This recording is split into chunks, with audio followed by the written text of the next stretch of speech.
Start. From the diary of Anne Frank. From the diary of Anne Frank. तो Anne Frank जो ज्वेलिश girl थी, Anne Frank जो एक ज्वेलिश girl थी। Anne Frank जो एक ज्वेलिश गर्ल थी वो 12 जून 1929 में बॉर्न हुई थी।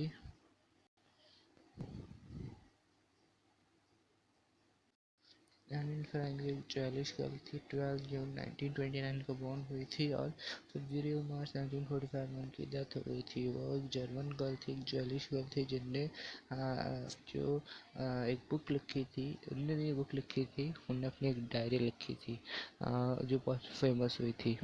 फिर वो एक ज्वेलिश गर्ल थी, इसी कारण उनको हाइड करना पड़ता था अपनी फैमिली के साथ और अपने 4 दोस्तों के साथ Amsterdam during the German occupation of the Netherland world war second. तो जब वर्ल्ड वॉर सेकेंड हुआ तो नेदरलैंड जो था वो किसने ऑक्यूपाई कर लिया? जर्मन ने ऑक्यूपाई कर लिया था। तो इसकी वजह से उनको जर्मन से निकल के दूसरी जगह एस्टेम जाना पड़ा अपनी फैमिली अपने 4 दोस्तों के साथ।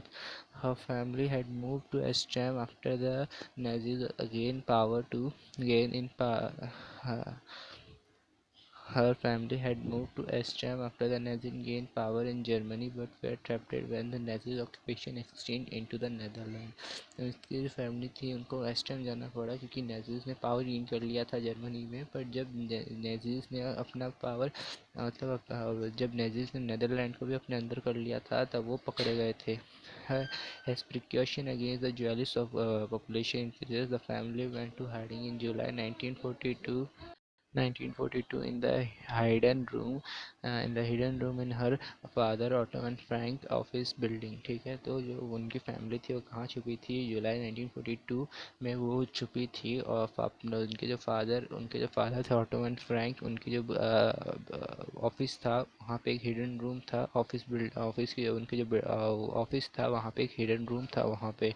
आफ्टर 2 years इन हाइडिंग, 2 साल छुपने के बाद the group was retrieved and transported to the concentration camp system where Anin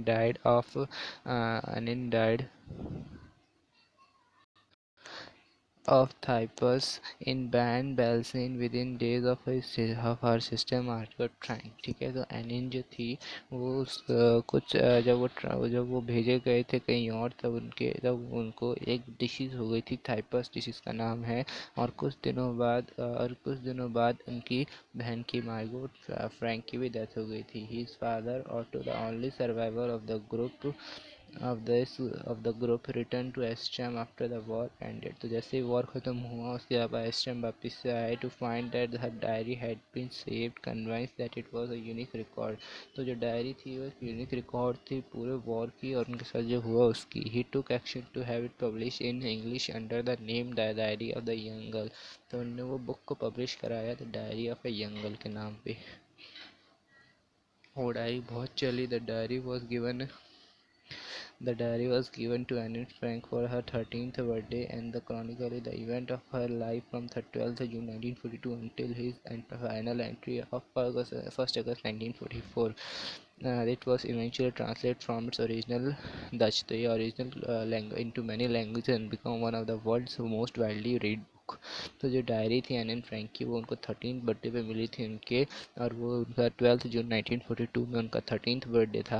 और 1 अगस्त 1944 उनकी फाइनल एंट्री थी, यानी कि 12 जून 1942 को उन्होंने स्टार्ट की थी अपनी डायरी और 1 अगस्त 1944 को उन्होंने लास्ट टाइम अपनी डायरी लिखी थी। और वो ओरिजिनल डच लैंग्वेज में उन्होंने लिखी थी जो बाद में बहुत बुकों में फेमस हुई, बहुत बुकों के अंदर बहुत लैंग्वेजों में फेमस हुई। There has also been several films, television, theatrical production, and even an opera, based on the diary, described as the work of the mature and insightful mind. And the diary provides an intimate examination of daily life under Nazism occupation and in most Anne Frank has become one of the most reviewed and discussed of the Holzkett victim। यानी जो जो घटी थी उसके एनिन Frank की जो diary थी वो एक विक्टिम थी जो नेचुरल जो कि उस समय जर्मनी में घटा था उस चीज़ की।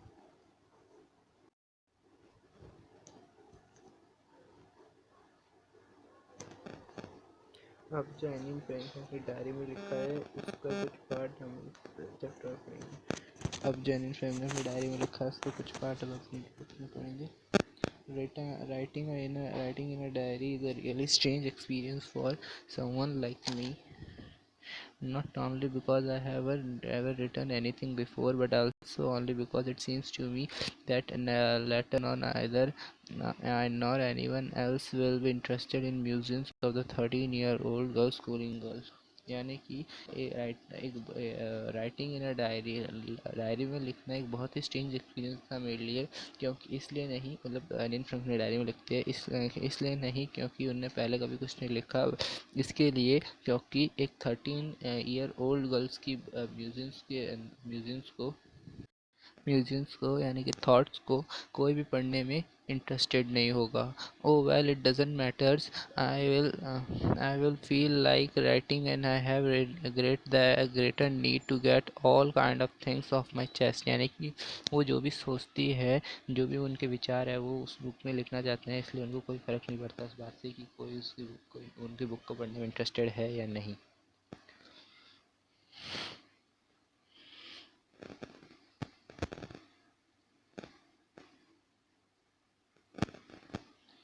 Paper has more patience than people, इसके ऊपर क्वेश्चन भी आता है, एग्ज़ाम में भी आता है और इस बुक में भी है।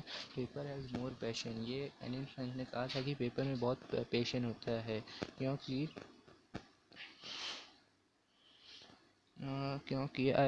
वो सोचती थी क्योंकि जब I thought of this thing, क्योंकि वो सोचती थी क्योंकि on those days when I was feeling little depress, वो दिन जब वो थोड़ा सा डिप्रेस रहती थी, उन दिनों जब वो बहुत डिप्रेस रहती थी और ये सोचती थी कि वो घर में रहे या बाहर जाए, तब उनको लगा कि हाँ पेपर में मोर पेशेंस है देन पीपल। वो बोर होती थी और वो सोचती थी कि घर में रहना चाहिए बाहर, तब उनको लगा कि हाँ पेपर में बहुत पेशेंस है than people. Since I'm not planning to let anyone else read this stuffed bag notebook grandly referred to as a diary, unless I shall ever find a real friend, it probably won't make a little bit of difference. तो उनने सोचा था कि जब तक मेरे को कोई रियल फ्रेंड नहीं मिल जाएगा तब तक मैं ये डायरी किसी को भी पढ़ने को नहीं दूंगी। No I am back to point that prompted me to keep a diary in the first place, I don't have any friend. तो उनके पास कोई फ्रेंड नहीं था असल में। उनके 13 ईयर कोई बिलीव, उन्होंने ये भी लिखा था कि कोई बिलीव नहीं करेगा 13 ईयर ओल्ड गर्ल एकदम कम्प्लीटली अलोन है इस वर्ल्ड में, बट वो ऐसे नहीं थी। उनके पास लविंग पेरेंट्स थे, 16 ईयर ओल्ड गर्ल एक सिस्टर थी और 30 पीपल थे, 30 कम से कम 30 पीपल थे जिनको वो फ्रेंड कह सकती थी। But I have family, loving aunt and a good home, एक अच्छा घर था, एक अच्छी आंटी थी,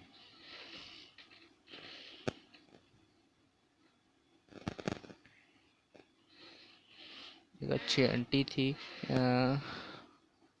on the surface I have seen to everything except my one true friend, but उनका कोई एक सच्चा दोस्त नहीं था, एक बेस्ट फ्रेंड, एक ट्रू फ्रेंड नहीं था जिसको वो अपने सारी बातें बता सके, अपनी एवरीडे लाइफ की ऑर्डिनरी चीज़ें बता सके।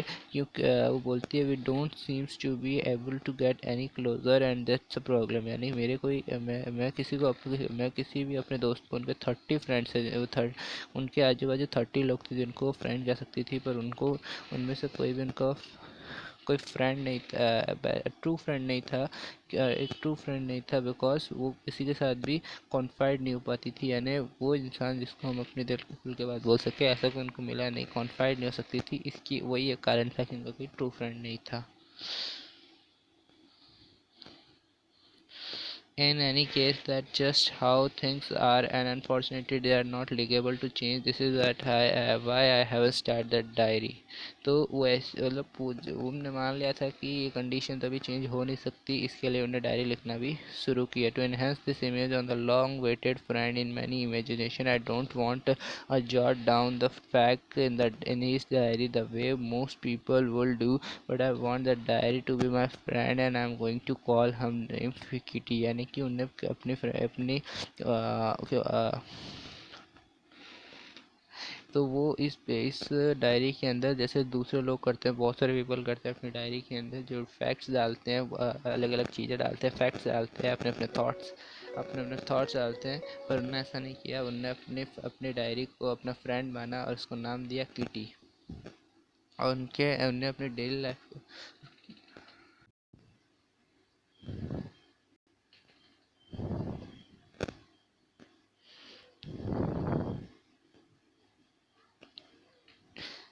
since no one will understand a word of my stories to Kitty, as if I were a plug writing in.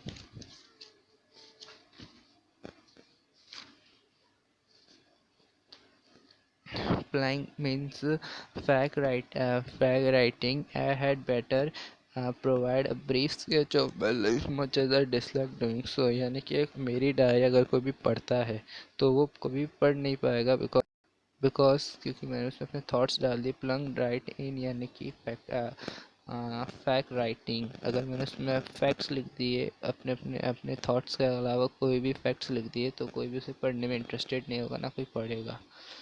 My father, the most adorable यानी प्यारा, adorable father यानी my father, the most adorable father I have ever seen. यानी कि मेरे पापा जितना कोई और इंसान मैंने प्यारा देखा ही नहीं. We didn't marry my mother until he was 36. मैंने मेरी मम्मी से जब तक वो 36 की नहीं हुई तब तक शादी नहीं की. My sister Margot was born in Frankfurt, Germany 1926. 1926 में उनकी बहन मार्गोट बॉर्न हुई थी.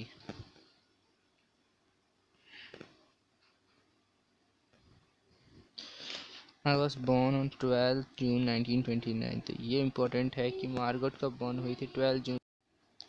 I live in Frankfurt until I was 4. यानी कि जब तक वो 4 साल की नहीं हुई थी, जब तक वो 4 साल की हुई थी तब तक तो फ्रैंकफर्ट में रहती थी. My father emigrated to the Holland in 1933. तो 1933 में उनके जो फादर थे वो हॉलैंड को चले गए थे.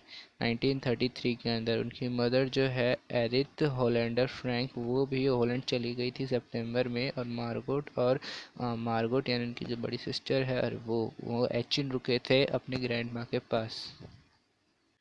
और फिर उनकी जो मार्गरेट जो उनकी बड़ी बहन है वो भी दिसंबर में हॉलैंड चली गई थी, और वो भी उनको फॉलो करते करते फरवरी में हॉलैंड चली गई थी. मैंने plug down on the table a birthday present to for Margaret. मुझे एक बार मार्गरेट के बर्थडे पे टेबल पे रख दिया था जैसे मैं वो कोई मार्गरेट का बर्थडे गिफ्ट हो. जब वो छोटी थी तब की बात है.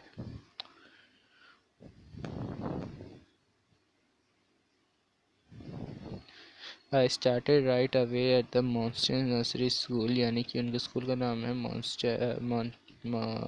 मॉन्टेस्योरी नर्सरी स्कूल. वहाँ से उन्होंने पढ़ना शुरू किया. स्टे अंटिल वो 6. यानी कि जब तक वो 6 साल के तब तक वो वहीं रही.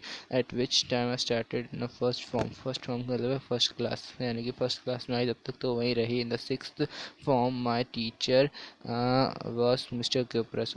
वो जब 6th क्लास में आई तो उनके जो टीचर थे मिस्टर क्यूपरस थे. The administrators. At the end of the year we were both in tears as we said heartbreaking farewell. तो उनका एक बहुत दुखी वाला फेयरवेल हुआ था. और वो दोनों ही रोए थे, मिस्टर कर्प्रस और जो मिस एनिन फ्रैंक थी, वो जब उनका फेयरवेल हुआ था.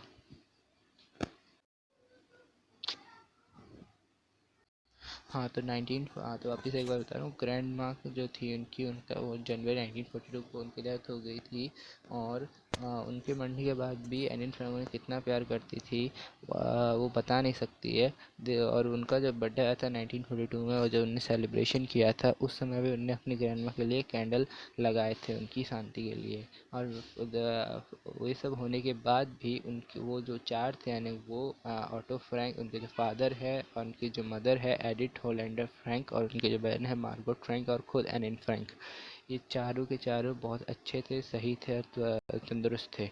And that brings me to present date. और फिर वही चीज़ उनको प्रेजेंट डेट पर लाती, 20 June 1942 and the solemn dedication of my diary, यानी कि सोलेमन यानी कि डेडिकेशन, सोलेमन यानी कि सिंसरली। तो वही चीज़ उनको सिंसरली अपनी डायरी लिखने के लिए मतलब स्टार्ट करने के लिए प्रोत्साहन करती है। जो प्रेजेंट डेट है, जब उन्हें अपनी डायरी जो जिस डेट की हम डायरी पढ़ रहे हैं, वो है 20 जून 1942। तो जो जिस दिन उन्होंने डायरी लिखी थी अपनी, उस दिन की डेट है ये सैटरडे 20 जून 1942। डियरेस्ट किटी, उनकी जो एंटायर क्लास है वो कॉकिंग कर रही थी विथ हिज बूट्स। रीज़न क्या था? Of course in the forthcoming meeting in the when the teachers decided वो will move up to the next form and वो विल कैप बैक, यानी कि अब जो था पूरी क्लास जो है अपने बूट से क्वैकिंग कर रही थी, क्योंकि अब जो है अब इसका रीज़न क्या है? तो इसका रीज़न यही है कि अब फोर्थ कमिंग टीचर्स मीटिंग आने वाली थी, जिसके अंदर टीचर्स डिसाइड करने वाले थे कि कौन उसी क्लास में रहेगा और कौन नेक्स्ट क्लास में जाएगा। हाफ द क्लास जो थी, आधी क्लास जो थी आधी क्लास जो थी वो बेट्स लगा रही थी। जीएन और वो यानी कि एनिन फ्रैंक, वो जो थे वो सिली तरीके से लाफ कर रहे थे, बिकॉज ऑफ उनके पीछे दो बॉयज बैठे थे, जीएन एंड जैकीस, जो क्या कर रहे थे, स्टेक लगा रहे थे, दाव लगा रहे थे, और उनकी जो हॉलीडेज की सेविंग थी उसको बैट पे उड़ा रहे थे। स्टेक यानी कि दाव पर लगाना। अपनी जो उनकी जो हॉलीडेज की सेविंग थी वो दाव पर लगा रहे थे। From morning to night it was your class going to pass, ठीक है, सुबह से शाम तक, यानी नाइट नहीं, सुबह से शाम तक क्लास के अंदर वो सिर्फ यही बातें कर रहे थे, सीएन और जैक्स, कि तुम पास हो गए, नो नहीं मैं नहीं, तुम हो गए, नहीं मैं नहीं तुम, ऐसे करके वो जोक्स कर रहे थे। Even GS planning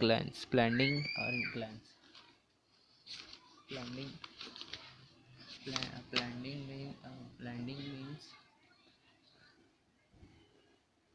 Blinding means sifarish, and my angry outburst can't calm them down. It was asking me, there are so many dummies, that about a quarter of the class should be kept back, यानी कि उनकी जो class है उनमें बहुत सारे dummies थे, वो कहती है, और उनकी जो क्वार्टर क्लास है, 1/4 क्लास है, वो तो डेफिनेटली वापस से उसी क्लास में रहने वाली है। But the teacher was the most unpredictable creature on the earth, बहुत अच्छा लाइन है, but the teacher was most unpredictable creature on the earth, यानी कि जो टीचर है उसको समझना बहुत मुश्किल है, क्योंकि वो एक ऐसे, मतलब टीचर कहते हैं इनफैक्ट, टीचर एक ऐसे क्रिएचर हैं जिनको समझना बहुत मुश्किल है, अनप्रिडिक्टेबल क्रिएचर है। I am not so word about my girlfriend, यानी कि उनकी जो गर्लफ्रेंड थी, यानी कि उनकी जो लड़की दोस्त थी, एनिन फ्रैंक खुद एक लड़की है, तो उनकी जो गर्लफ्रेंड थी वो उन दोनों एनिन फ्रैंक की जो खुद गर्लफ्रेंड थी और एनिन फ्रैंक जो थी, उनको बिल्कुल वरीड नहीं था, उनको वो श्योर थी कि वो दूसरी क्लास में जाएगी। एनिन फ्रैंक को सिर्फ एक ही सब्जेक्ट का सिर्फ वरीड था कि उसमें वो रह सकती है, वो थी मैथ्स, और जो पढ़ाते थे उन्हें mister कैज़ाइन। Anyway, all can't do is wait, ठीक है, मतलब all do we can is wait, यानी कि वो सब जो थे सिर्फ एक ही चीज़ कर सकते थे, वेट, जब तक टीचर ना बताए उनको। I got I got I get along pretty well and a friendly relation with all my teachers. There are 9 of them, 7 men and 2 women. यानी कि उनके टोटल 9 टीचर्स थे, उनके टोटल 9 टीचर्स थे, जिनमें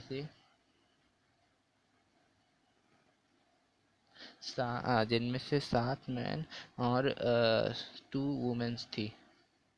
मिस्टर कैज़ाइन उनके जो द ओल्ड फॉग, यानी कि जो पुराने फैशन को मानते हैं, ओल्ड फैशन पर्सन, जो उनके मैथ्स टीचर्स थे, वो जो थे वो बहुत एनॉयड थे, वो जो थे बहुत एनॉयड थे मी यानी एनिन फ्रैंक के साथ, बिकॉज वो बहुत ज़्यादा क्लास में बोलती थी एनिन फ्रैंक, ठीक है। आफ्टर द सर्वल वार्निंग, उनको मिस्टर कैज़ाइन जो है उन्हें काफ़ी सारी वार्निंग दे दी थी, एनिन फ्रैंक को। उसके बाद जाके उनने एक एक्स्ट्रा होमवर्क दिया। एनिन फ्रैंक जो थी वो बहुत ज़्यादा क्लास में बोलती थी, इसकी वजह से मिस्टर कैज़ाइंग और एनिन फ्रैंक का बहुत अलग सा थोड़ा खटपड़ा वाला रिलेशन था। यानी मिस्टर कैज़ाइंग जो थे वो बहुत थोड़े एनोइंग थे एनिन फ्रैंक के साथ, क्योंकि एनिन फ्रैंक जो थी क्लास में बहुत ज़्यादा बोलती थी। बहुत सारी वार्निंग देने के बाद, मिस्टर कैज़ाइंग की बहुत सी वार्निंग देने के बाद एक्स्ट्रा होमवर्क उनने असाइन किया एनिन फ्रैंक को, और वो जो था वो सब्जेक्ट पे था चैटर बॉक्स। उनको एक ऐसे लिखना था चैटर बॉक्स के ऊपर,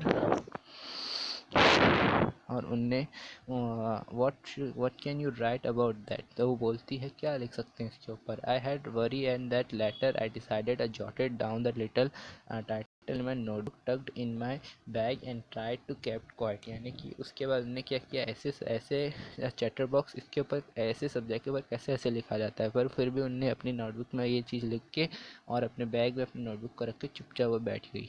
और फिर इवनिंग को जब अपना होमवर्क फिनिश करके जब वो उठी, उनको वो ऐसे दिखा, उनने वो ऐसे को देखा और वो सोचने लगी उस सब्जेक्ट के ऊपर, chewing the tip of my fountain pen, अपने फाउंटेन पेन को अपने फाउंटेन पेन की टिप को च्विंगिंग करते हुए। Anne will ramble on the end leave big spaces between the words, but the trick was to come the unconventional argument to prove the necessity of talking. I thought and suddenly I had an idea.